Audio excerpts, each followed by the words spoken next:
بسم الله الرحمن الرحيم. السلام عليكم ورحمة الله وبركاته. الحمد لله وبه نستعين. أشهد أن لا إله إلا الله وحده لا شريك له، وأشهد أن محمدا عبده ورسوله، ونصلي ونسلم على هذا النبي الكريم سيد المرسلين وعلى آله وصحبه أجمعين. أما بعد، أيها المؤمنون، اتقوا الله، أوصيكم وإياي بتقوى الله، faqad fazal muttaqun. Muslimin dan muslimat, mudah-mudahan dirahmati Allah Subhanahu wa taala. Di dalam sebuah hadis an Abi Hurairah radhiyallahu anhu qala qala Rasulullah sallallahu alaihi wasallam umirtu biqaryah تأكل القرى يقولون يثرب وهي المدينة تنفي الناس كما ينفي الكير خبث الحديد أو كما قال. Hadis sahih riwayat Al-Bukhari. Daripada Abi Hurairah radhiyallahu anhu, kata dia, Nabi SAW bersabda, sabda Nabi, umirtu biqaryatin ta'kulul qura. Nabi kata, aku diperintahkan oleh Allah Subhanahu wa taala untuk berhijrah. Hijrah ke sebuah kampung yang kampung itu memakan kampung-kampung lain. Itu kalau terjemahan secara perkataan. Umirtu biqaryah, aku diperintahkan oleh Allah untuk berhijrah ke satu qaryah. Qaryah makna di kampung. Yang kampung itu Nabi kata ta'kulul qura. Yang kampung itu dia makan kampung-kampung lain. Terjemahan secara mafhum ataupun secara untuk kita faham ialah, aku diperintahkan oleh Allah Subhanahu wa taala untuk berpindah ke sebuah kampung yang kampung itu dominan ke atas kampung-kampung lain. Itu terjemahan mudah faham. Maksudnya Allah Subhanahu wa taala suruh Nabi berhijrah ke satu tempat yang tempat itu dia lebih dominan. Dia menjadi satu tempat yang siapa pun nak pergi ke situ. Yaquluna Yathrib. Nabi kata orang ramai panggil tempat itu Yathrib. Orang yang ada pada masa tu panggil tempat yang Nabi nak hijrah pergi ni, mereka panggil tempat tu dengan nama Yathrib. Wahiyal Madinah. Nabi kata, dah, tempat itu bukan Yathrib, tetapi tempat itu ialah Al-Madinah. Nabi kata. Yang Madinah itu, Nabi kata, tanfin nas kama yanfil kir khabathal hadid. Yang kata Madinah itu adalah sebuah kota ataupun satu tempat yang dia membersihkan orang-orang jahat. Daripada terus duduk di dalam dia seperti mana tukang besi membersihkan besi daripada karat besi. Hadis itu hadis sahih riwayat Al-Bukhari. Muslimin dan muslimat yang dirahmati Allah sekalian, daripada hadis ini dapat kita faham bahawa Nabi hijrah itu atas perintah Allah. Satu. Yang kedua, daripada hadis ini dapat kita faham bahawa Madinah yang menjadi tempat hijrah Nabi sallallahu alaihi wasallam itu adalah satu tempat yang awal-awal sudah ditentukan Allah Subhanahu wa taala dia akan menjadi satu tempat yang semua orang nak pi. Dan daripada hadis itu dapat kita faham bahawa Nabi sallallahu alaihi wasallam tak benarkan kita panggil Al-Madinah itu dengan nama Yathrib. Dalam sebuah hadis riwayat daripada Al-Bara radhiyallahu an. Kata dia, qala Rasulullah sallallahu alaihi wasallam, man samma al-Madinata Yathrib falyastaghfirillah azza wa jal. Hiya tabah, hiya tabah. Atau kama qal, hadis riwayat Imam Ahmad. Daripada Al-Bara radhiyallahu an. Dia kata Nabi sallallahu alaihi wasallam bersabda. Nabi kata man sammal Madinata Yathrib, siapa yang duk panggil Madinah dengan nama Yathrib. Selepas dah Nabi ubah daripada Yathrib ke nama Al-Madinah, dia masih lagi nak panggil Madinah dengan nama Yathrib. Nabi kata bang siapa yang masih lagi nak panggil Al-Madinah itu dengan nama lama dia, dengan nama Yathrib, falyastaghfirillah azza wa jal. Nabi kata hendaklah dia beristighfar, minta ampun kepada Allah Subhanahu wa taala. Hiya tabah, hiya tabah. Nabi kata dia bukan Yathrib, tetapi dia ialah tabah dan dia ialah tabah. Nabi sebut 2 kali. Muslimin dan muslimat yang dirahmati Allah sekalian. Pasal apa yang Nabi marah sangat orang panggil Yathrib? Sehingga kan siapa yang masih lagi nak panggil Madinah dengan nama Yathrib, Nabi SAW suruh dia beristighfar. Minta ampun kerana dia berdosa. Yathrib itu asal-asalnya diambil daripada sempena nama pengasas dia.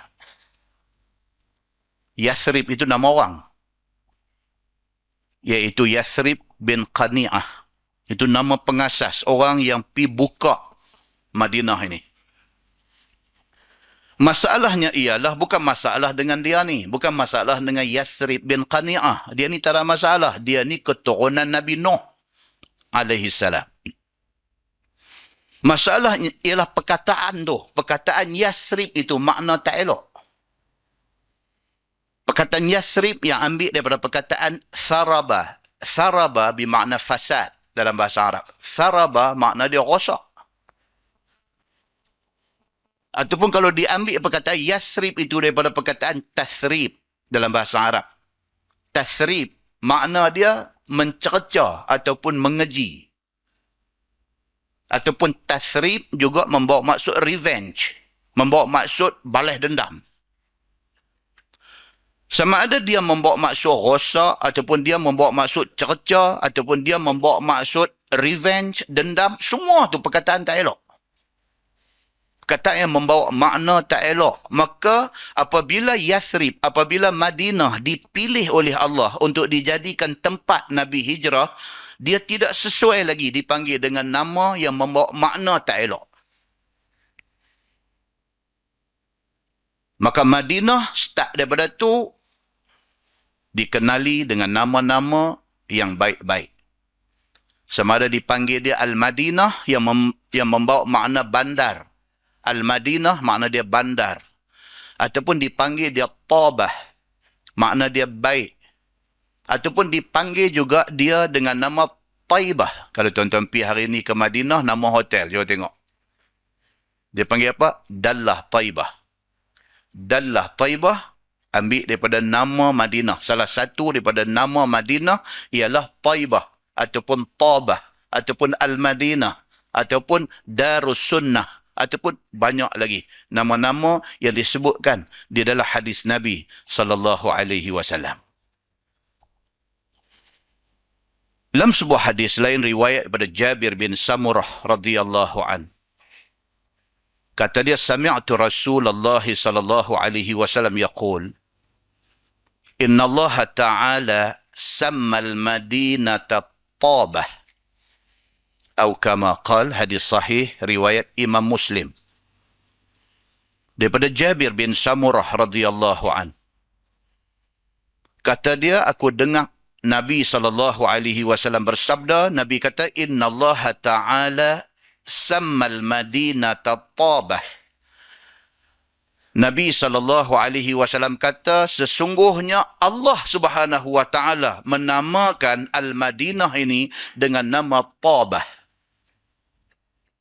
Nama Madinah itu salah satunya ialah Tabah. Siapa bagi nama? Allah bagi nama. Siapa bagi tahu? Nabi bagi tahu. Muslimin dan muslimat yang dirahmati Allah sekalian. Bermakna, tempat Nabi hijrah ini sangat istimewa. Sehingga nama yang diletak oleh orang, oleh penduduk pada masa itu pun di-cancel oleh Allah. Allah bagi nama lain. Pasal apa? Pasal dia nak menjadi tempat, nak menyambut Nabi SAW. Dalam sebuah hadis riwayat pada Anas bin Malik radhiyallahu an. Kata dia, kharajtu ma'a Rasulillah sallallahu alaihi wasallam ila Khaybar akhdumuhu. Falamma qadima an-nabiy sallallahu alaihi wasallam raji'an wa badalahu Uhud. قال النبي صلى الله عليه وسلم هذا جبل يحبنا ونحبه. ثم أشار بيده إلى المدينة. فقال النبي صلى الله عليه وسلم اللهم إني أحرم ما بين لابتيها كتحريم إبراهيم مكة. اللهم بارك لنا في صاعنا ومدنا. أو كما قال, hadis sahih riwayat Al-Bukhari. Daripada Anas bin Malik radhiyallahu an. Kata dia, satu hari aku ikut Nabi sallallahu alaihi wasallam ke perang Khaybar. Hari ini kalau tuan-tuan pergi umrah, bila sampai di Madinah, kalau kena gaya, tuan-tuan berbincang dengan travel agent yang bawa pergi itu, boleh minta dia bawa pergi ke Khaybar, satu tempat bersejarah di Madinah. Kebanyakan travel agent tak masukkan Khaybar sebagai tempat lawatan. Tapi Khaybar ini satu tempat bersejarah sebab dia menjadi markas kepada Yahudi Madinah. Tidak jauh dengan bandar Madinah. Dan di Khaybar berlaku perang di antara Nabi SAW dengan Yahudi yang belot kepada perjanjian daripada dengan Nabi SAW. Anas bin Malik, macam kita rajin duk cerita pasal dia ni halus-halus, kecil-kecil, mak dia sudah serah dia kepada Nabi untuk dijadikan khadam Nabi. Dia cerita salah satu daripada pengalaman dia dalam tempoh masa 9 ataupun 10 tahun dia berkhidmat untuk Nabi. Kata dia, kharajtu ma'a Rasulillah sallallahu alaihi wasallam ila Khaybar. Dia kata, satu hari sewaktu Nabi nak pergi perang Khaybar, nak lawan Yahudi, aku ikut sama walaupun aku budak lagi pada masa tu. Ukhaddimuh. Aku pergi bukan nak perang, tapi aku pergi sebagai pembantu yang nak memberi khidmat kepada Nabi. Dia halus lagi, dia kecil lagi. Dia bukan cerita nak pergi jadi tentera, bukan cerita nak angkat senjata, bukan cerita nak pergi perang. Tapi dia pergi sebagai asisten Nabi. Dia kata, ukhaddimuhu. Aku pergi kerana aku nak berkhidmat kepada Nabi SAW. Falamma qadima Nabi SAW raji'an. Apabila Nabi balik daripada perang Khaybar. Perang Khaybar berakhir dengan kejayaan di pihak Nabi dan para sahabat Nabi ridwanullah alaihim ajma'in. Nabi menang dalam perang Khaybar lawan Yahudi. Apabila balik daripada perang Khaybar itu, wa badalahu Uhud. Bila sampai berdekatan dengan Uhud, badalahu maksudnya nampak. Bila Nabi balik daripada Khaybar sampai di kawasan Uhud, nampak bukit Uhud ni. Qala Nabi SAW. Mata Nabi bila nampak aja bukit Uhud ni, Nabi bersabda. Nabi kata, haza jabalun yuhibbuna wa nuhibbuh. Nabi kata, inilah bukit yang dia sayang kita dan kita kena sayang dia. Itu sebab tuan-tuan, bila kita sampai saja ke Madinah, ziarah Uhud ini salah satu daripada itinerary wajib di dalam mana-mana travel agent di Madinah. Pasal apa? Pasal bersabit daripada hadis Nabi SAW. Nabi kata, hadza jabal, ni bukit ni. Nabi kata, ada depan kita ni, yuhibbuna wa nuhibbuh. Dia sayang kita dan kita kena sayang dia.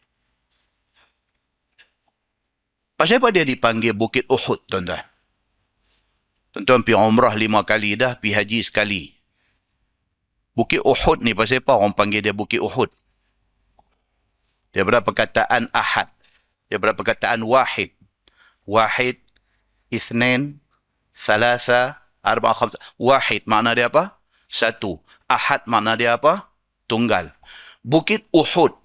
Orang Madinah panggil dia Bukit Uhud. Pasal apa? Pasal dia satu bukit yang tak bersambung dengan bukit lain. Makna Bukit Uhud ialah bukit yang menyendiri. Dia duduk seketui dia, ya tuan tu. Itu yang kata Bukit Uhud. Dia satu bukit yang duduk seketui. Sedangkan bukit di sana semua bersambung. Mai tang Uhud, dia duduk seketui dia, ya. Maka dipanggil oleh penduduk Madinah, itu Jabal Uhud.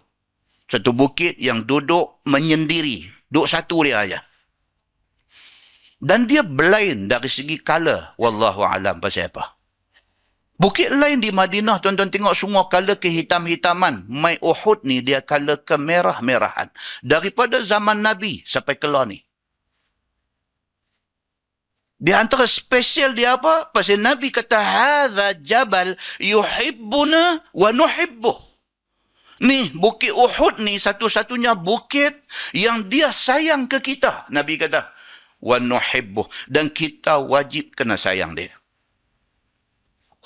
Dah macam tu jangan pergi duduk kepai tanah bola plastik balik pula. Dia bukan suruh yang tu. Dia nak abang kata Bukit Uhud itu bukit yang spesial. Dan spesial dia ni disebut oleh Nabi SAW.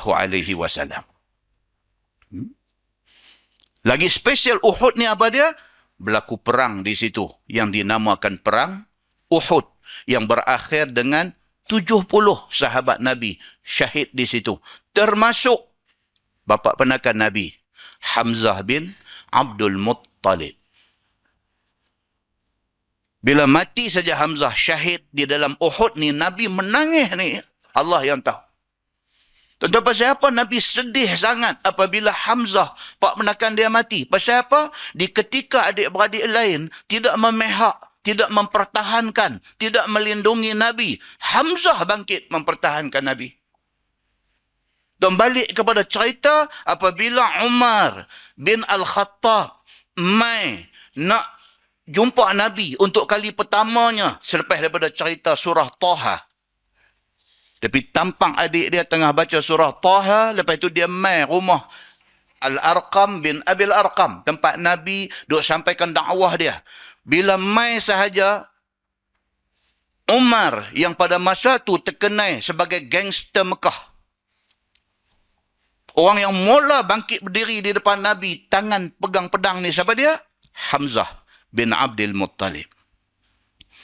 Dia tengok aja Umar masuk, dia bangkit berdiri. Dia kata, Muhammad, kalau dia ni mai dengan niat tak baik, aku akan jumpa dia. Manusia yang macam ni punya berjasa kepada Nabi SAW. Tiba-tiba gugur syahid di dalam perang Uhud. Dan mayat dia pula dalam keadaan dikoyak, dipotong telinga, dibelah dada, dirompongkan hidung dan sebagainya. Maka Nabi sudah tentu sedih. Sedih atas pada sedih. Maka Nabi SAW dengan cerita yang berlaku di Uhud ini sangat sentimental kepada Nabi SAW. tak tinggi. Kalau tuan-tuan sampai di Madinah, boleh tengok Bukit Uhud ni ketinggian dia lebih kurang 1000 meter lebih sikit. Ada pihak mencatatkan ketinggian dia 1050 meter. Tinggi tu aja Bukit Uhud ini. Dan istimewa dia ni pasal apa? Pasal dulu dia menjadi landmark. Dulu. Laluan keluar masuk Madinah. Kalau orang daripada Madinah nak pergi Mekah, mesti lalu jalan raya di tepi Jabal Uhud. Kalau orang daripada Madinah nak pergi ke Jeddah, laluan utama dia di tepi Jabal Uhud. Sehinggalah tahun 1984, barulah Saudi buat jalan lain. Yang jalan hari ini, nak pergi Mekah, nak pergi Jeddah, nak pergi mana pun, tidak lalu lagi di tepi Bukit Uhud. Dulu, dia menjadi landmark kepada bumi Madinah. Istimewa dia ni pasal apa? Pasal Nabi kata, Haza jabal yuhibbuna wa nuhibbuh. Ini bukit, dia ni sayang kita. Dan kita kena sayang dia.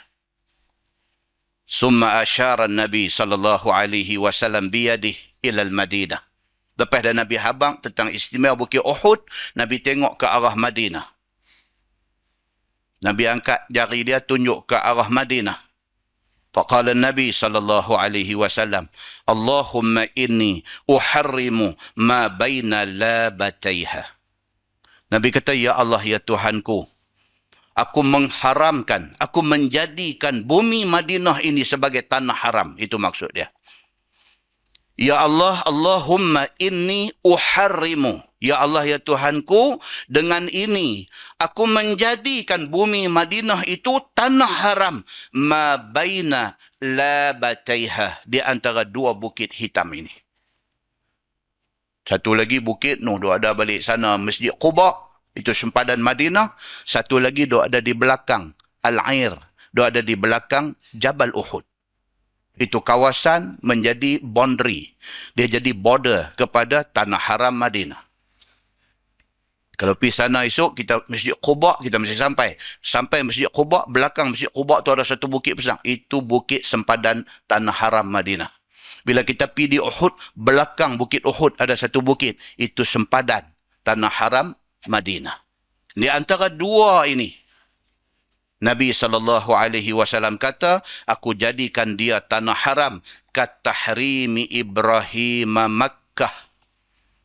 Nabi kata seperti mana Nabi Ibrahim alaihissalam menjadikan Makkah tanah haram. Maka aku minta kepadamu, ya Allah, jadikanlah Madinah di antara dua bukit ini sebagai kawasan tanah haram. Allahumma barik lana fi sa'ina wa muddina. Nabi kata, ya Allah, ya Tuhanku, aku minta kepadamu, berkatilah setiap timbangan, cupak dan gantang penduduk Madinah ini. Nabi minta kepada Allah, ya Allah, jadikanlah orang yang duk menyaga di dalam bumi Madinah ini, setiap sa', setiap mud, setiap cupak, setiap gantang yang mereka buat menyaga ni, diberkati olehmu, ya Allah. Nabi minta. Dan pasti Allah Subhanahu wa taala memperkenankan doa Nabi sallallahu alaihi wasallam. Sayangnya Nabi dengan Madinah, sayangnya Nabi dengan Uhud ini. Bahkan kalau kita baca cerita tentang Bukit Uhud ini, Nabi kalau dia keluar musafir, bila dia balik, dia pesan dah dekat Abu Bakar, dekat Umar. Bila nak lalu aja di tepi Uhud, beritahu ke dia. Bila nak lintah Bukit Uhud, Nabi pesan kepada Abu Bakar, Nabi pesan kepada Umar, bila nak lintah Bukit Uhud, tolong bagi tahu dia. Kalau dia terlena dan sebagainya, dia atas kenderaan, gerak dia bagi tahu. Dia nak masa dia lintah Uhud tu, mata dia jaga. Dia duk celak, dia duk tengok Bukit Uhud itu. Dan dicatatkan di dalam hadis Nabi SAW, at least setahun sekali, Nabi pergi ziarah Uhud. Dan selepas wafat Nabi SAW, sahabat-sahabat Nabi continue benda tu. Dia pergi ziarah Uhud at least sekurang-kurangnya setahun sekali. Kita tahu benda ni, tuan-tuan. Bila kita direzekikan Allah, kita sampai di bumi Madinah, jangan bila bah nak pergi ziarah Uhud ni, kita kata, dia kubur tu macam tu lah, aku tak mau pergi dah. Jangan. Pasal apa? Pasal dia disebutkan sebagai satu tempat yang Nabi sayang dia, kita wajib kena sayang dia, dan dia sayang kita. Muslimin dan muslimat yang dirahmati Allah sekalian. Dalam sebuah hadis riwayat daripada Aisyah radhiyallahu anha. Kata dia, qadimna al-Madinah wa hiya wabi'ah. Fashtaka Abu Bakr washtaka Bilal. فلما رأى رسول الله صلى الله عليه وسلم شكوى أصحابه قال النبي صلى الله عليه وسلم اللهم حبب إلينا المدينة كما حببت مكة أو أشد وصححها وبارك لنا في صاعها ومدها وحول حماها إلى الجحفة أو كما قال hadis sahih riwayat Imam Muslim daripada Aisyah radhiyallahu anha. Kata Aisyah, qadimna al-Madinah, kami hijrah daripada Mekah ke Madinah. Aisyah ada dalam rombongan tu. Wahia wabi'ah, waktu kami sampai di bumi Madinah itu, bumi Madinah ini wabi'ah, dia jadi satu kawasan yang berpenyakit. Itu maksud dia. Ramai orang yang ada di Madinah itu sakit. Sama ada mereka ni orang Madinah ataupun ni sahabat-sahabat yang hijrah sampai di sana sakit. Fashtaka Abu Bakr washtaka Bilal. Di antara yang sakit ialah Abu Bakar radhiyallahu an dan juga Bilal bin Rabah radhiyallahu an. Ini orang kanan Nabi, orang kuat Nabi. Dua-dua ni pun bila sampai saja di Madinah jatuh sakit. Falamma ra'a Rasulullah sallallahu alaihi wasallam syakwa ashabih, maka apabila Nabi sallallahu alaihi wasallam tengok sahabat-sahabat dia pakat tumbang, pakat jatuh, pakat sakit semua, qala Nabi sallallahu alaihi wasallam, Nabi bersabda, Nabi kata, Allahumma habbib ilaina al-Madinah. Nabi minta doa kepada Allah, ya Allah, ya Tuhanku, jadikanlah kami ini sayang kepada Madinah. Nabi takut apabila ramai orang sakit, orang jadi tak suka Madinah. Nabi takut benda tu. Sedangkan Madinah, macam yang kita baca dalam hadis awal-awal tadi, satu tempat yang Allah pilih. Dalam banyak-banyak tempat, Allah pilih Madinah untuk Nabi hijrah pergi. Nama asal dia Yasrib. Allah ubah. Allah bagi nama Tabah. Dia satu tempat yang mendapat perhatian khusus daripada Allah Subhanahu wa ta'ala. Tiba-tiba benda tu pergi jadi. Bila sahabat-sahabat sampai di sana pakat duk jatuh. Seorang jatuh sakit. Nabi takut. Timbul dalam hati sahabat ni tak suka Madinah.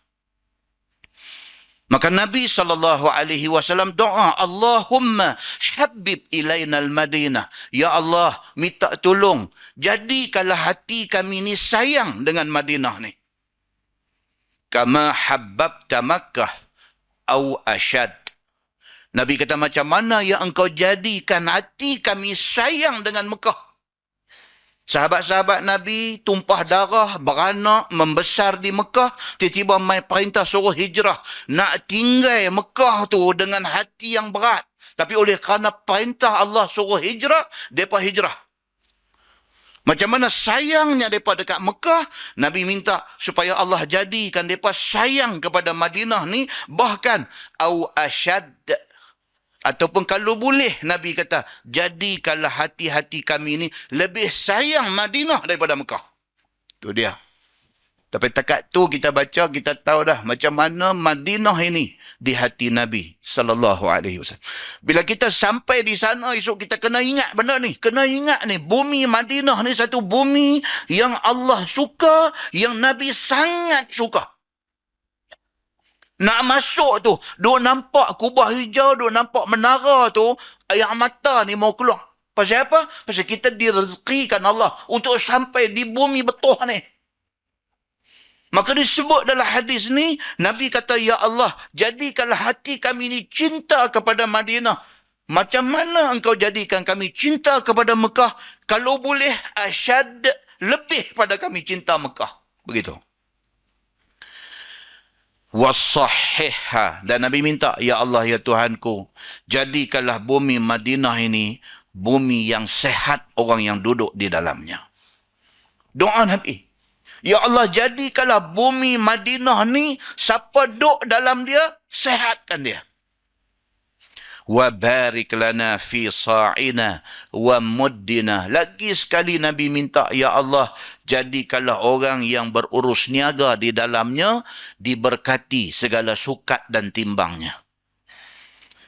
Wa hawwil hummaha ilal juhfah. Ya ni Nabi sebut. Nabi kata, ya Allah, pindahkan segala penyakit yang ada di Madinah ini ke Juhfah. Al-Juhfah itu satu tempat di Saudi yang pada ketika Nabi berdoa itu menjadi tempat tinggal orang-orang Yahudi. Nabi minta kepada Allah, minta, ya Allah, wahawil hummaha. Ya Allah, pindahkanlah segala sakit demam yang ada di bumi Madinah ini ilal Juhfah, ke Juhfah. Tuan kita belajar bab haji, bab umrah, di antara miqat makani, di antara sempadan tempat untuk orang yang nak berniat ihram ialah Juhfah. Juhfah ini miqat bagi siapa? Juhfah ni miqat bagi orang yang mai daripada arah Syam. Kalau hari ini daripada arah Filistin, daripada arah Jordan, daripada arah Syria, bahkan daripada arah Mesir. Kalau mereka nak mai, di situ miqat mereka nak jatuh niat untuk nak masuk dalam ihram haji ataupun umrah. Nabi minta supaya Allah jadikanlah orang yang duduk di dalam bumi Madinah ini sehat. Penyakit, hawil, pindah dia pergi ke Juhfah. Nabi minta macam tu. Hadis itu hadis sahih, riwayat Imam Muslim. Muslimin dan muslimat yang dirahmati Allah sekalian. Berkat doa Nabi SAW, Allah makbul benda tu dandan. Kata Imam An-Nawawi, kalau tuan-tuan baca syarah hadis di dalam syarah Sahih Muslim, Imam Nawawi kata apa? Menjadi tanda kenabian Nabi Muhammad SAW. Sebaik sahaja Nabi berdoa supaya Allah pindahkan penyakit daripada Madinah ke Juhfah. Sebaik sahaja Nabi doa, siapa yang duduk di Juhfah, dia minum aja air di atas bumi Juhfah, terus sakit. Itu diceritakan oleh Imam An-Nawawi di dalam syarah Sahih Muslim. Minum aja, terus jatuh sakit. Pasal apa? Doa Nabi SAW supaya dipindahkan segala penyakit yang ada di Madinah ke Juhfah. Zaman tu. Hari ini sudah tidak ada lagi. Kita kena ingat, kita pergi Madinah kena hati-hati. Jangan terpengaruh dengan cerita-cerita lama yang benda tu berlaku kerana mukjizat Nabi. Hari ini tak ada lagi. Macam dulu di tempat dekat Masjid Ji'ranah, ada telaga. Telaga tu pernah didoakan oleh Nabi dan air dia menjadi penawang. Tapi penawang itu zaman Nabi saja. Pasal itu mukjizat dia pada masa tu. Hari ni duk bawa tali rupiah, pergi duk lepas botol air mineral, duk masuk tak boleh dah. Jadi bila orang hari ni masih lagi duk ingat benda tu macam tu, Saudi kambuh lah telaga tu.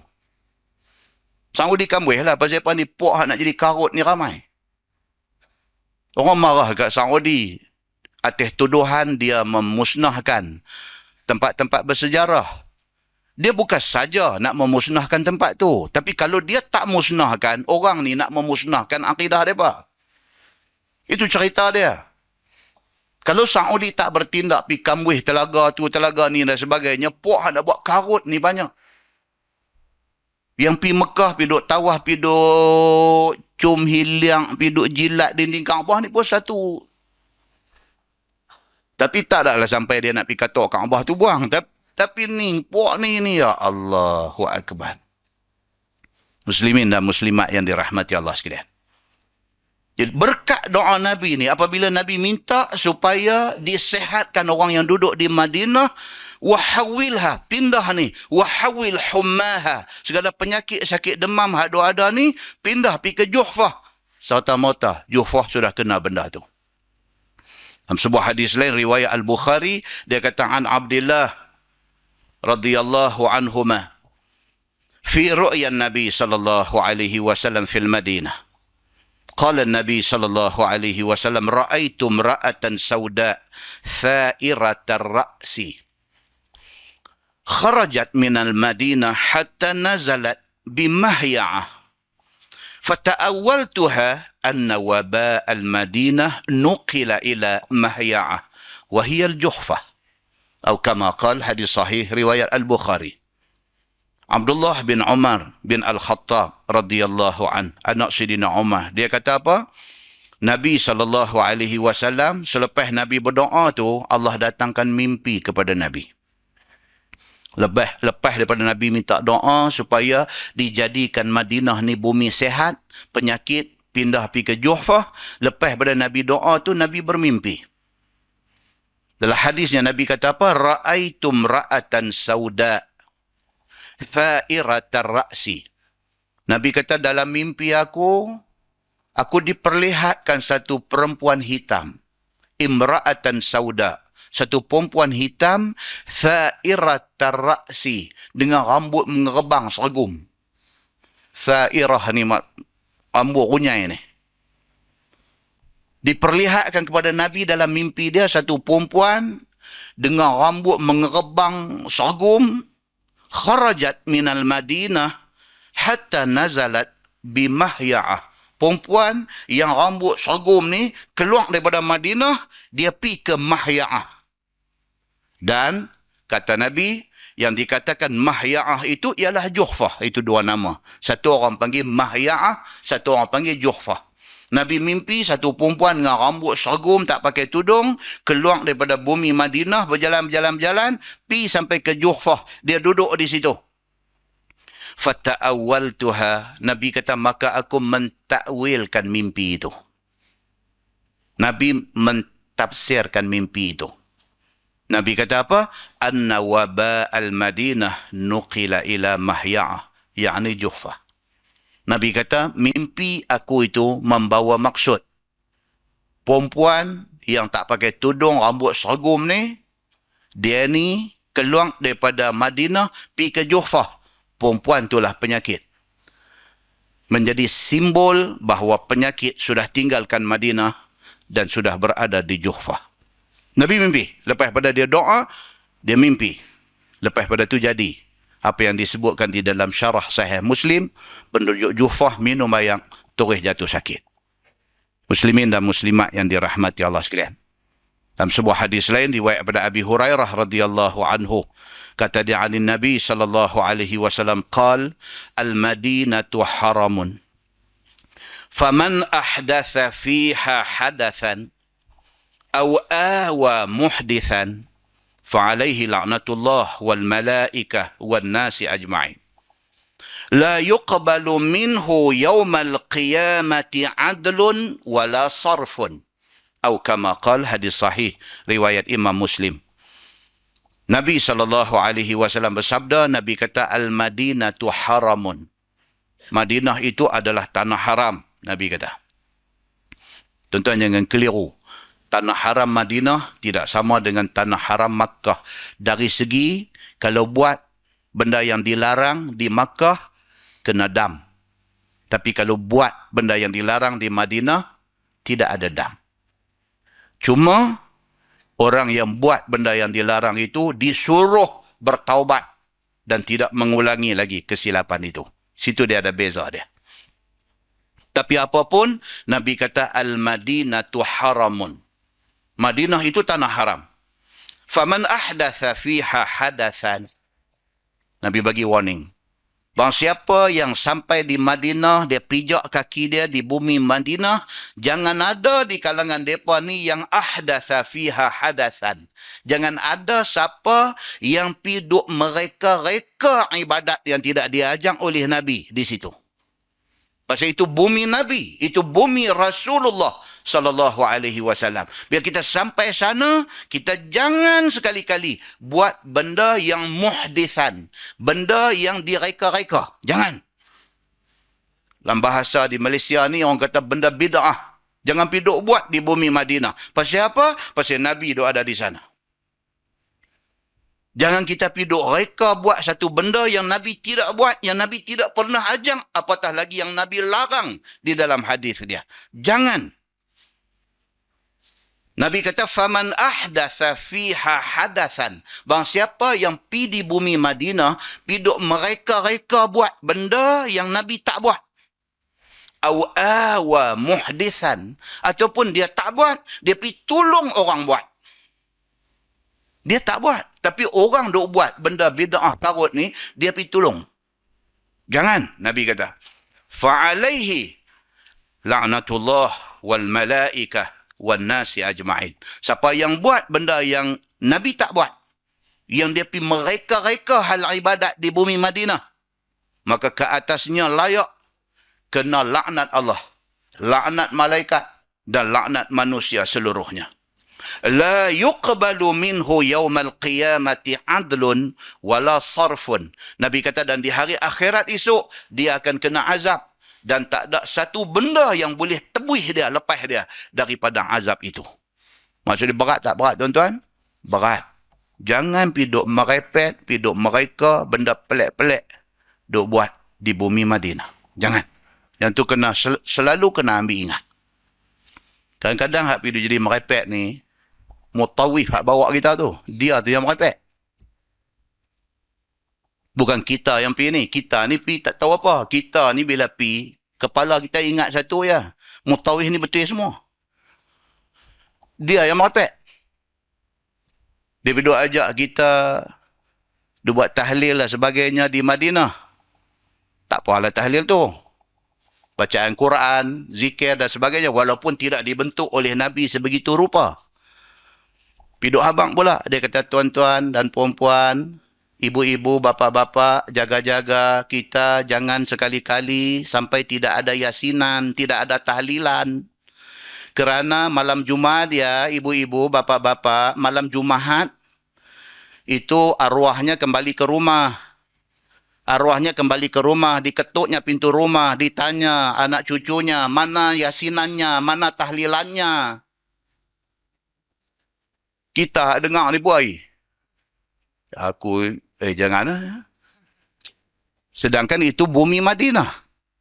Sedangkan itu tidak pernah diajar oleh Nabi SAW. Ini hadis sahabat nak kena bacanya apa dia? Nabi kata, man ahdatha fiha hadathan aw awa muhdithan fa'alaihi la'natullah wal malaikatu wan nasi ajma'in. Siapa yang dibuat kerja macam ni, pergi buat benda yang Nabi tidak buat, pergi mereka buat ibadat yang tidak pernah ditunjuk oleh Nabi, maka layak kepada dia laknat Allah, laknat malaikat dan laknat manusia seluruhnya. Dan di hari akhirat esok, tidak akan diterima daripadanya sebarang tebusan untuk nak lepas dia daripada azab Allah Subhanahu Wa Taala. Itu ambil ingat kepada siapa-siapa yang direzekikan Allah untuk sampai ke sana. Nah, mudah-mudahan mukaddimah yang panjang dan lebar itu memberi manfaat kepada kita, insya-Allah. Kita guna tafsir Nurul Ihsan jilid 2. Tafsir Nurul Ihsan jilid 2, muka surat 304. Muka surat 304, kita masih lagi di dalam tafsir surah An-Nahl. A'udzubillahi minasyaitanirrajim. Ayat 38 surah An-Nahl. A'udzubillahi minasyaitanirrajim. Wa aqsamu billahi jahda aymanihim la yab'asullahu man yamut. Dan telah bersumpah mereka itu, yakni kafir Mekah, akan sebesar-besar sumpah bahwasanya Allah tidak akan bangkitkan orang yang sudah mati. Ini cerita kafir musyrikin Makkah. Satu benda yang paling mereka tak boleh terima apa yang Nabi Muhammad habang ialah Nabi Muhammad kata, lepas pada kita hidup, kita mati. Lepas pada kita mati, kita nak kena hidup balik. Yang ni mereka tak boleh terima. Pasal benda ni tak masuk akal, mereka kata. Mana boleh manusia yang mati, ditanam dan kemudian dikorek balik liang tu nak buh orang lain, tengok Dia dah reput relai, tulang pun dah hancur. Macam mana dia nak hidup balik? Kemudian nak cerita kata ada syurga, ada neraka, ni satu benda yang tak boleh compute dengan akal. Kafir musyrikin Mekah ini satu benda yang paling mereka tak boleh terima apa yang Nabi kata. Maka dalam ayat ni mai Tuhan kata wa aqsamu billahi jahda aymanihim la yab'asullahu man yamut. Bersumpah puak kafir musyrikin Makkah ni sungguh-sungguh mengatakan bahawa orang mati tidak akan bangkit balik. Dia kata lagu tu. Firman Allah, bala wa'dan alaihi haqqa. Bahkan sebenar dibangkit orang mati itu daripada kubur mereka itu. Tuhan jawab balik dengan ayat yang ringkas tetapi tegas. 10 orang kata mau percaya, 100 orang kata mau percaya, 1000 orang kata mau percaya, seluruh penduduk Mekah kata mau percaya.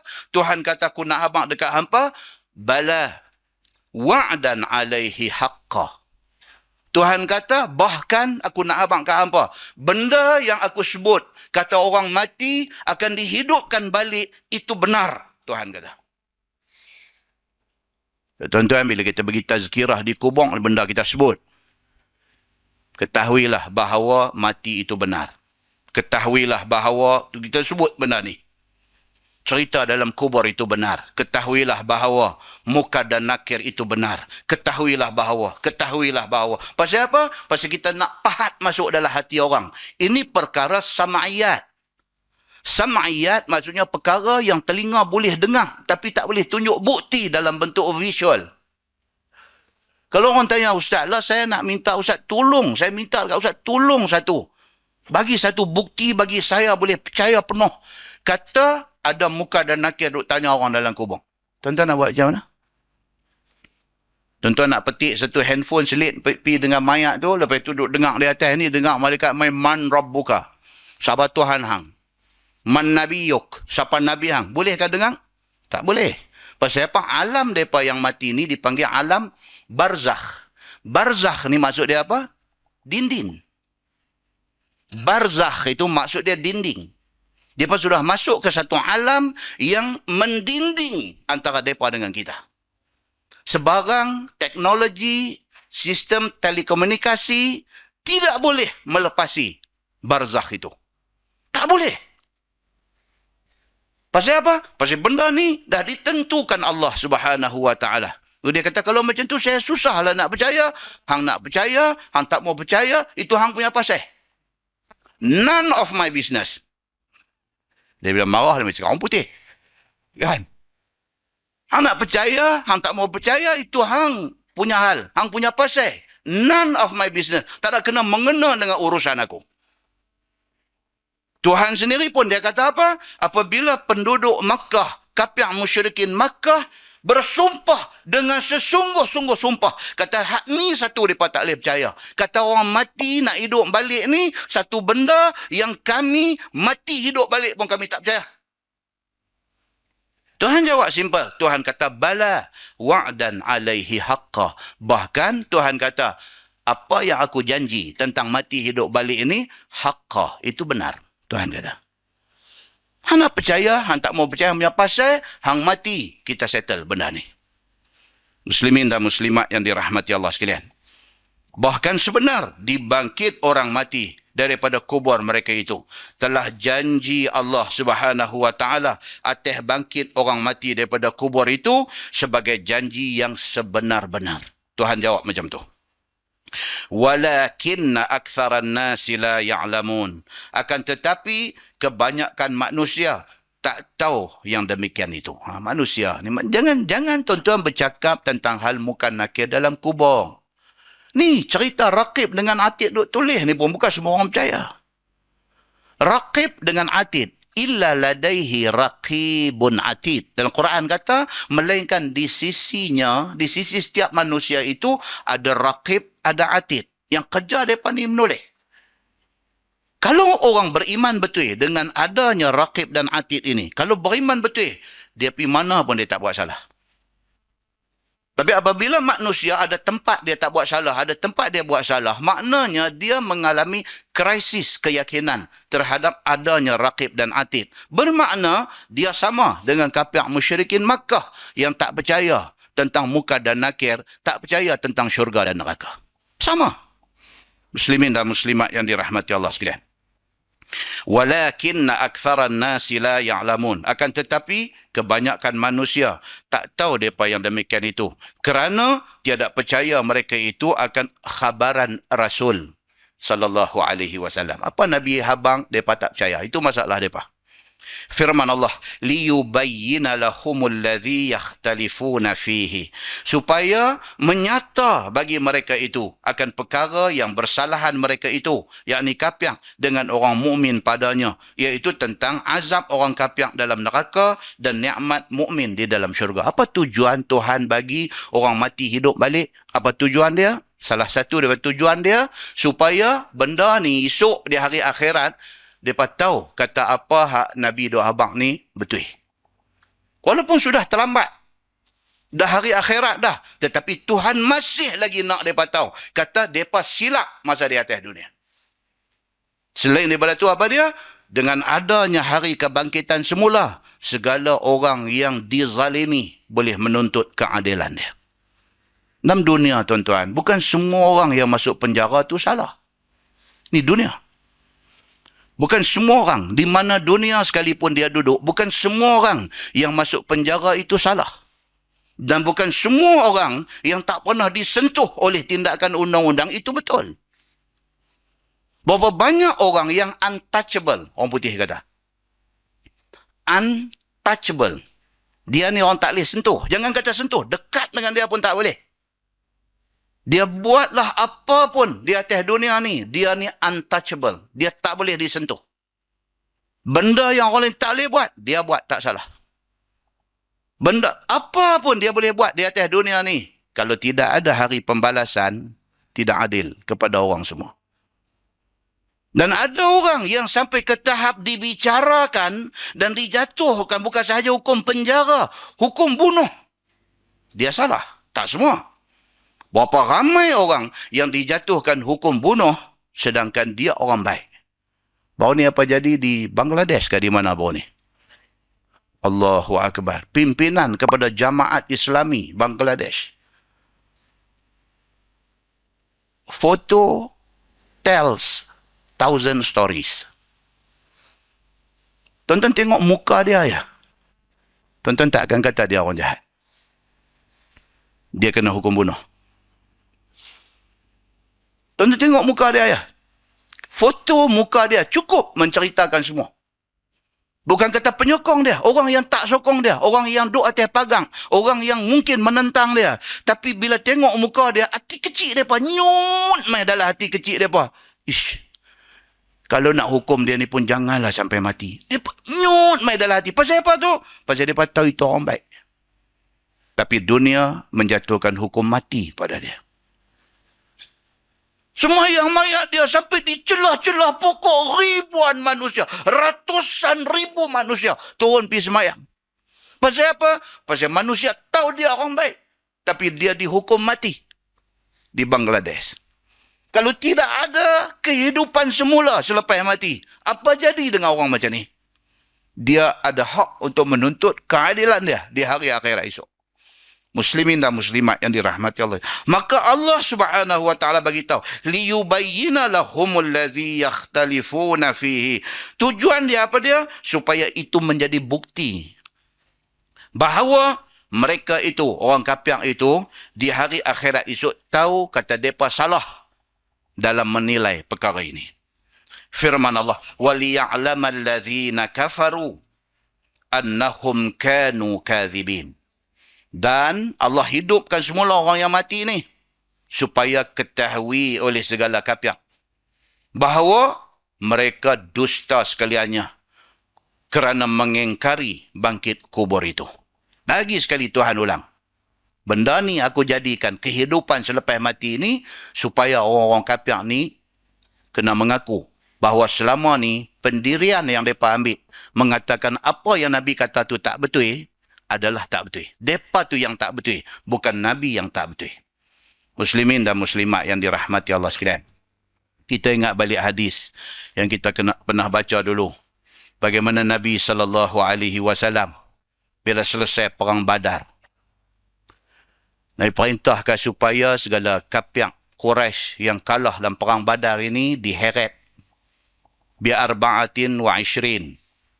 24 bangkai kapiak Quraisy ini dihumban ke dalam sanadid, ke dalam lubang yang digali, yang dikorek di Badar. Lepas selesai dah itu semua, bila Nabi nak bertolak balik ke Madinah, Nabi singgah di tepi lubang yang dihumbankan bangkai-bangkai kapiak ni. Bila Nabi berdiri di tepi lubang kubur kapiak-kapiak yang mati dalam perang Badar ini, hadis kata faja'ala yunadihim bi asma'ihim wa bi asma'i abaihim. Nabi pergi berdiri di tepi lubang yang dihumbankan bangkai-bangkai kapiak ni. Nabi sebut ni nama 24 kapiak yang mati, yang dilempak bangkai dalam lubang tu. Nabi sebut nama mereka sekali dengan nama bapa mereka. Nabi sebut one by one, satu. Nabi sebut.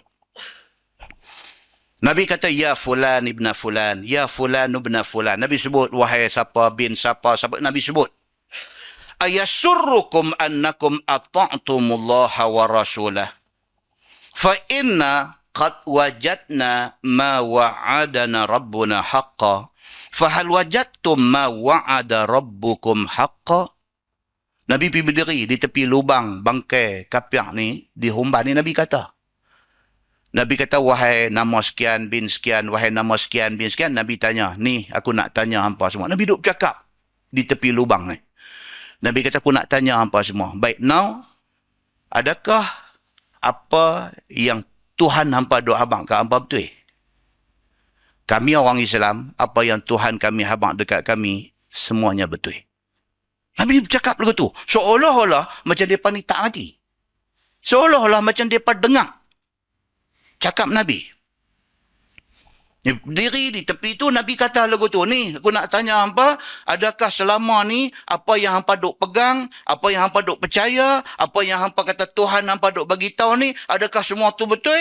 Nabi kata, kami orang Islam, kami yakin apa yang Tuhan kami kata semuanya betul. Di antaranya, aku dah diberitahu oleh Tuhan, kata aku akan menang dalam perang Badar ini, dan aku menang. Aku dan tentera Islam menang, walaupun kami hanya 300 orang lebih saja. Umar Al-Khattab yang ada sama dengan Nabi SAW, terus kata, dia kata, ya Rasulullah, ma tukallimu min ajsadin wala arwah laha. Nabi kata, ya Rasulullah, Tuhan bercakap dengan bangkai yang tak ada nyawa. Apa cerita ni? Tuhan ni duk bercakap ni dengan bangkai yang kita humbankan 3 hari lepas. Mereka ni dah tak ada arwah, dah sudah tidak ada roh, tidak ada nyawa. Tuhan duk bercakap dengan mereka. Apa hal ni? Qala Nabi SAW, walladhi nafsu Muhammadin biyadih, ma antum bi asma'a lima aqulu minhum. Nabi kata, demi Allah, Tuhan yang duk pegang nyawa aku. Nabi kata, mereka lebih dengar lagi apa yang aku kata daripada hampa semua. Imam Qatadah menjelaskan maksud hadis ini. Dia kata bukan semua orang mati dengar apa yang orang kata. Ini special case. Allah buka pendengaran kapiak musyrikin ini untuk dengar apa yang Nabi kata. Itu kata Qatadah. Muslimin dan muslimat yang dirahmati Allah sekalian. Benda-benda macam ni Tuhan sengaja takdirkan supaya manusia yang selama ni dia tak percaya dengan Quran, dengan hadis, dekat nak mati, dia dah percaya dah. Dekat nak mati, belum mati lagi, dekat nak mati, dia nampak dah. Waja'a malakul maut liyaqbida ruhah. Dalam hadis kata, dia nampak dah mai malaikat maut liyaqbida ruhah, nak cabut nyawa dia. Dia nampak dah. Pada waktu itu, dia tahu dah. Selama ni, apa yang dia duk dengar, Quran, hadis dan sebagainya, adalah benar. Nampak dah? Sudah terlewat. Muslimin dan muslimat yang dirahmati Allah sekalian. Firman Allah Subhanahu wa taala, "Innama qawluna li syai'in idza aradnahu an naqula lahu kun fayakun." Hanya perkataan kami, yakni perkataan Allah bagi sesuatu yang apabila kami nak akan dia jadi, maka kami kata kun, jadi olehmu, fayakun, maka jadilah dia dengan tiada berhenti. Tu Tuhan nak bagi tahu power dia. Tuhan nak abang power dia. Tuhan kata, aku ni senang aja. Apa yang aku nak supaya jadi? Aku kata kun, fayakun. Benda tu akan jadi. Tidak ada satu benda yang aku perintah suruh jadi, bantah tak mau jadi. Tak ada. Dan tengok apa dia jadi dalam dunia hari ni. Allahu Akbar. Malapetaka ni satu dunia duk kena. Malapetaka ni satu dunia duk kena. Allah guna tanah untuk dijadikan gempa bumi, air untuk dijadikan banjir, api untuk berlaku kebakaran besar, angin untuk taufan melanda. Semua ni tentera Allah. Bila Allah kata kun, jadi, fayakun, jadi. Manusia nak letak nama Hayyan ke, manusia nak letak nama Taufan Catherine ke, manusia nak letak nama apa, itu hampa punya pasal. Allah kalau dia nak satu benda jadi, tidak ada siapa boleh stop benda tu daripada jadi. Ni yang Allah Subhanahu wa taala nak beritahu. Wallazina hajaru fillah min ba'di ma zulimu lanubawwi'annahum fid dunya hasanah. Maka bermula segala mereka yang hijrah kerana nak mendirikan agama Allah. Daripada kemudian dizalimi akan dia di Mekah. Sungguh kami tempat akan mereka itu di dunia itu akan negeri yang baik, iaitu Madinah. Ini yang kita baca mukadimah tadi. Madinah ini disebut oleh Allah Subhanahu wa taala sebagai fid dunya hasanah. Allah bagikan satu hasanah kepada orang yang berhijrah atas perintah Allah. Tinggal Mekah, pergi ke Madinah, bawa apa yang boleh bawa aja. Di Mekah, mereka ada gedung perniagaan. Di Mekah, mereka ada tanah yang luas.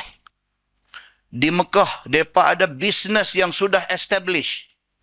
Di Mekah, mereka sudah ada segala benda yang manusia nak. Sudah ada di Mekah. Allah perintah suruh hijrah. Hijrah bermakna kena tinggal benda tu semua. Takat mana boleh bawa aja, yang kenderaan mampu bawa aja, hak tu aja bawa. Mereka sanggup tinggal. Kerana nak turut perintah Allah Subhanahu wa ta'ala. Tuhan sebutlah ayat ni sebagai ganjaran kepada mereka sanggup berhijrah. Itu apa dia? Aku bagi dekat mereka satu negeri, iaitu Al-Madinah. Sebuah negeri yang apabila mereka masuk, mereka akan rasa itulah negeri terbaik yang ada di dalam muka bumi ini. Osman bin Affan, bila sampai saja di Madinah, tuan-tuan, Osman bin Affan,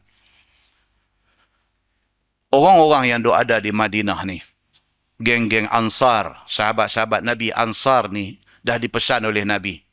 Apabila mai sahaja sahabat-sahabat aku daripada kalangan muhajirin yang berhijrah dari Mekah mai ke sini, hampa tolonglah takat mana hampa boleh tolong. Dan orang Ansar yang terdiri pada Aus dan Khazraj ni, tak ada cakap banyak. Mai bagi apa yang mereka boleh bagi. Duit ringgit, peluang perniagaan, apa mereka bagi untuk nak membantu sahabat-sahabat muhajirin yang mai. Osman bin Affan, dia di Mekah kaya raya. Dia tinggal semua. Dia main tangan kosong. Dia sampai di Madinah, orang Ansar pergi jumpa dia. Dia tanya dia, ya Osman, nak ambil apa yang hang mau? Dia apa pun dia tak mau. Dia cuma kata dekat mereka, tunjuk dekat aku di mana pasar tempat menyaga di sini. Dia tunjuk situ. Dia pergi di situ, skill menyaga yang ada dekat dia, dia guna. Tiba-tiba dalam masa yang singkat, Osman kembali menjadi orang kaya di Madinah. Jangan bagi duit dekat dia. Jangan bagi ni segala macam ni dekat dia. Tunjuk dekat dia di mana tempat yang dia boleh buat menyaga. Tiba-tiba dia menjadi kaya raya di Madinah. Hasil daripada perniagaan berkat yang dia buat di Madinah.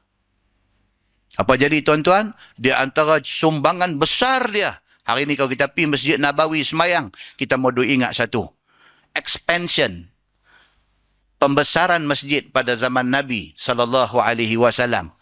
Di antara dana yang digunakan semasa nak membesarkan masjid di zaman Nabi SAW adalah daripada duit poket Osman bin Affan. Bila dia orang kepung rumah dia nak bunuh dia kan. Dia bangkit berdiri di tingkap rumah dia. Dia tanya pemberontak yang main nak bunuh dia ni. Dia kata, apa salah aku? Yang hampa main kepung rumah aku nak bunuh aku ni. Apa salah aku? Hampa ingat tak dia kata? Madinah dulu.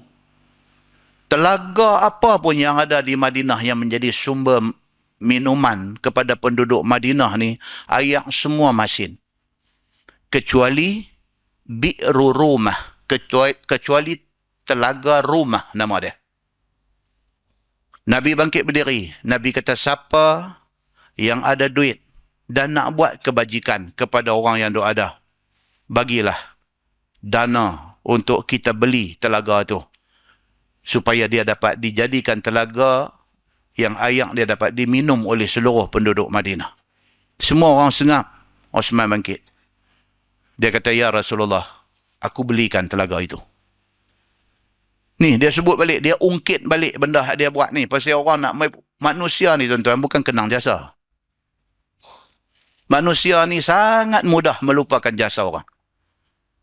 Osman bin Affan, manusia yang sangat berjasa kepada Allah, kepada Rasul dan kepada Islam, dia nak pergi bunuh dia. Dia tanya lagi, dia kata, hampa ingat tak, dia kata, apabila semakin ramai orang masuk Islam, selepas Nabi hijrah ke Madinah ini, masjid jadi sempit. Apa ingat tak Nabi bangkit berdiri? Nabi kata, siapa daripada kalangan hak ada ni yang ada lebihan duit, bagilah untuk kita beli tanah sebelah, untuk dibesarkan masjid ni. Semua orang sengap, tak respon. Osman bangkit. Osman kata, ya Rasulullah, aku belikan tanah itu untuk masjid. Macam ni punya berjasa, dia papi kepung dia, nak bunuh dia. Muslimin dan muslimat yang dirahmati Allah sekalian. Moral of the story. Pengajaran daripada cerita tu apa dia? Nak abang kata manusia ni memang sukar mengingat jasa orang kepada mereka. Kalau kita nak orang ingat jasa kita, pasti kita kecewa. Itu aja cerita dia. Pasti kita akan kecewa. Senang-senang orang akan lupakan kita. Muslimin dan muslimat yang dirahmati Allah sekalian. Madinah adalah satu anugerah Allah kepada orang yang sanggup tinggal tanah laman di Mekah kerana taat perintah Allah, diberikan kepada mereka ni bumi Madinah. Yakni Nabi SAW dan sahabatnya yang berpindah ke Madinah. Yang berpindah mereka itu ke Madinah kerana nak mendirikan agama Islam di sana. Serta sebab disakiti oleh segala kafir Mekah, diganjarkan mereka itu dengan bumi Madinah yang baik itu. Wala ajrul akhirati akbar law kanu ya'lamun. Dan bermula pahala akhirat itu lebih besar balasannya, iaitu syurga. Syurga ni tuan-tuan, dia kemuncak kepada balasan Allah kepada orang buat baik. Macam mana? Masuk kubur kita dah mula tahu. Kan? Bila kita selalu doa, minta supaya Allahumma ja'al qabrahu raudatan min riyadil jinan. Ya Allah, jadikanlah kubur dia ni satu taman daripada taman syurga Allah. Maksudnya, kubur itu sudah start menjadi taman syurga. Orang yang mati, yang dia mati dalam keadaan baik-baik, dia dalam kubur dia dah tahu dah. Inilah khabar baik tentang syurga sebenar dia nak masuk esok ni. Tahu dah. Syurga ni macam mana? Sampai sana baru kita boleh tahu besarnya nikmat syurga yang dijanjikan Allah dalam cukup banyak ayat Quran ini. Maka dia kata nikmat yang paling besar yang Tuhan nak bagi ialah syurga. Tak tahu nak abang macam mana. Tuan-tuan baca hadis, satu manusia yang merupakan manusia akhir masuk syurga. Dia last sekali. Orang lain masuk habis dah. daripada kalangan anbiya, daripada kalangan syuhada, daripada kalangan salihin, daripada kalangan semua orang dah masuk dah. Dia last sekali. Dalam hadis, Tuhan kata dekat dia, okey, hari ini hari last. Kamu diazab di neraka. Pilah kamu ke syurga. Dia merupakan makhluk Allah yang terakhir keluar neraka nak pergi syurga. Dia kata dekat Tuhan, dalam hadis Muslim, dia kata dekat Tuhan, dia kata, ya Allah, ada lagi ke tempat untuk saya? Dia berasa dia last dah. Manusia, sampai di hari akhirat pun dia fikir cara manusia lah. Itu kata manusia. Dia kata kat Tuhan, dia kata, ya Allah, ada lagi ke tempat kalau saya nak pilah ni, tengok jam ke apa ni, ada lagi ke? Ada orang boleh tak main mengaji pasal apa? Pasal lambat. Ada. Kata hang tak pergi ke? Kawan SMS dah, hang tak main ke? Oh, dia kata, aku balik kerja lambat, kalau pergi pun tak ada tempat parking kereta. Dia otak tu dia pakai sampai ke syurga tu. Otak tu dia pakai pergi syurga tu. Dia tanya Tuhan, dia kata, kalau pilah ni ada lagi ke tempat? Tuhan kata, pergi tengok dulu lah. Duk rasa lagu kalau pergi pun tak ada apa lah. Take care habis lah. Kan? Akhirnya, bila dia pergi dia tengok tempat yang Allah bagi dekat dia, sedangkan dia orang yang last sekali masuk syurga, tempat yang Allah bagi dekat dia tu lebih besar daripada dunia dan isinya. Allahu Akbar. Nak abang tak erti. Satu benda yang otak manusia ni tak boleh nak jangkau. Ni cerita pasal syurga ni, otak kita ni tak boleh nak jangkau. Ceiling tu kita tak boleh sentuh. Cerita pasal syurga ni, bacalah ayat Quran, bacalah hadis. Sampai bila pun kita baca, kita tak akan boleh nampak gambaran syurga betul itu. Tak boleh. Demikianlah kayanya Allah Subhanahu wa taala. Kaya dia bukan macam kaya makhluk di atas dunia. Muslimin dan muslimat yang dirahmati Allah sekalian. Firman Allah, wala ajrul akhirati akbar. Dan balasan akhirat itu akbar. Paling besar. Lau kanu ya'lamun. Itu pun kalau hampa tahu. Tuhan kata. Alladzina sabaru wa ala rabbihim yatawakkalun. Yang nak dapat ni siapa dia? Segala mereka yang sabar. Dan atas Tuhan mereka itu mereka bertawakal. Sabar. Atas dunia ni, kalau betul-betul nak praktis Islam, kena sabar banyak. Kena sabar banyak. Cemohan, kata nista, tohmahan, fitnah dan sebagainya melungguk-lungguk doa atas belakang kita. Kesabaran itu yang utama. Boleh sabar, boleh bertahan, boleh syurga. Muslimin dan muslimat yang dirahmati Allah sekalian.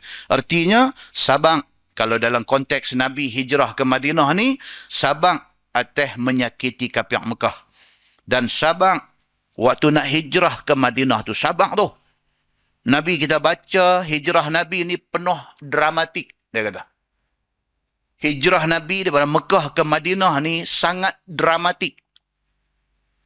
Dari segi strateginya, dari segi mengatur orang-orang yang nak membantunya, sangat dramatik dan sangat strategik.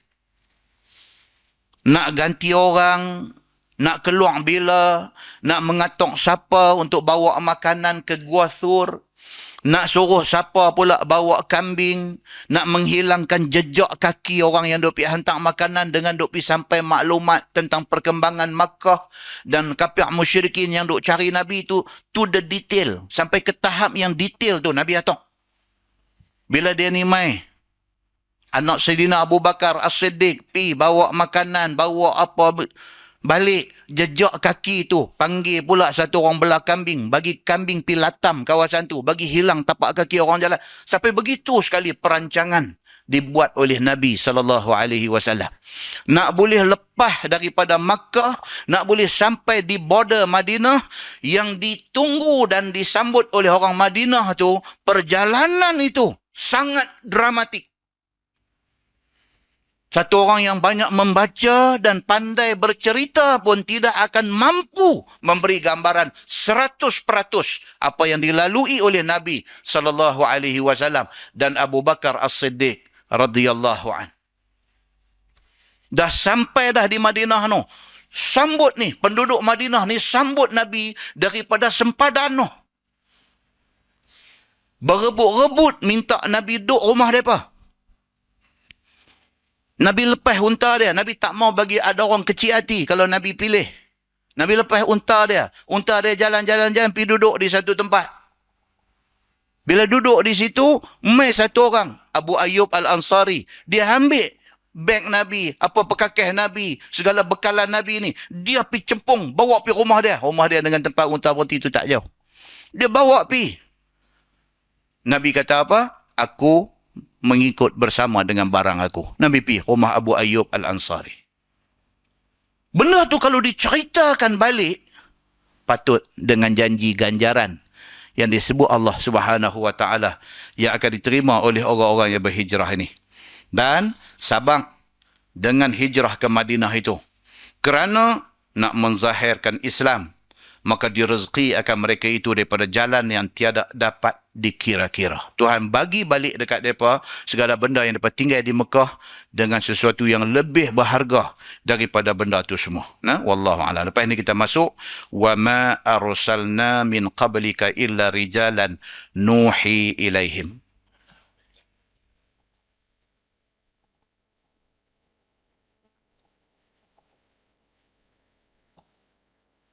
Lepas ni dia akan masuk pula cerita puak kafir musyrikin Makkah ini.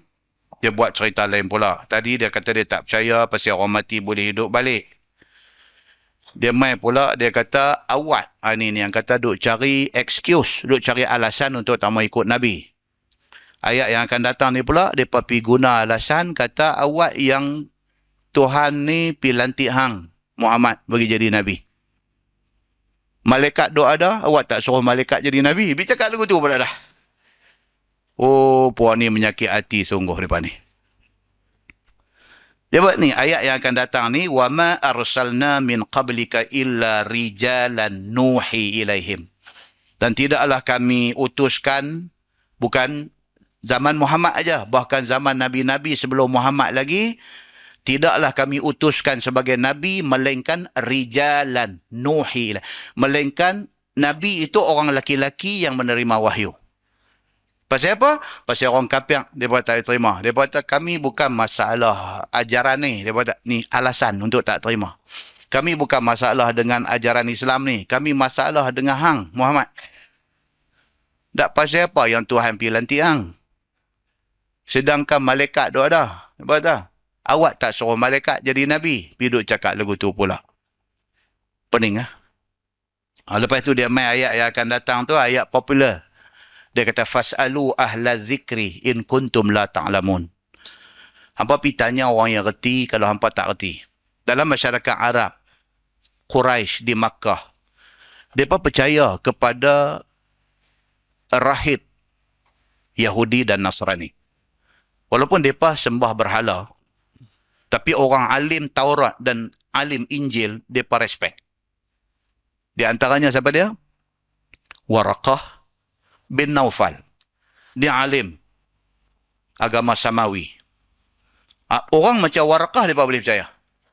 Mereka boleh pergi duk tanya dia, boleh duk minta nasihat dia, walaupun mereka sembah berhala.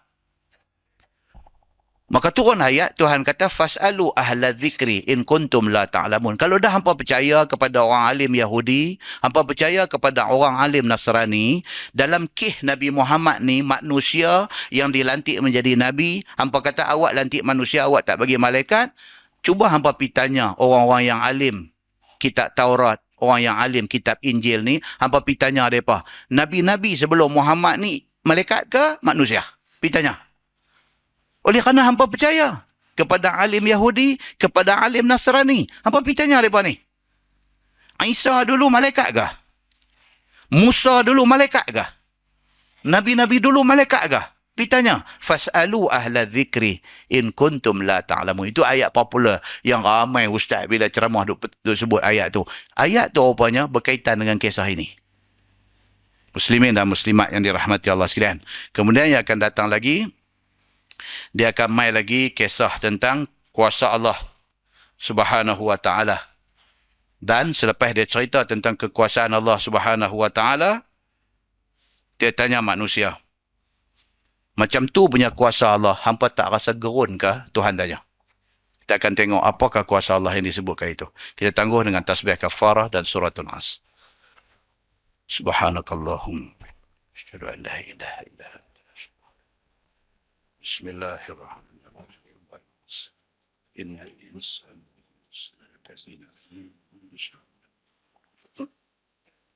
اللهم صل على محمد في الأولين والآخرين وسلم رضي الله تبارك وتعالى عن ساداتنا أصحاب سيدنا رسول الله أجمعين.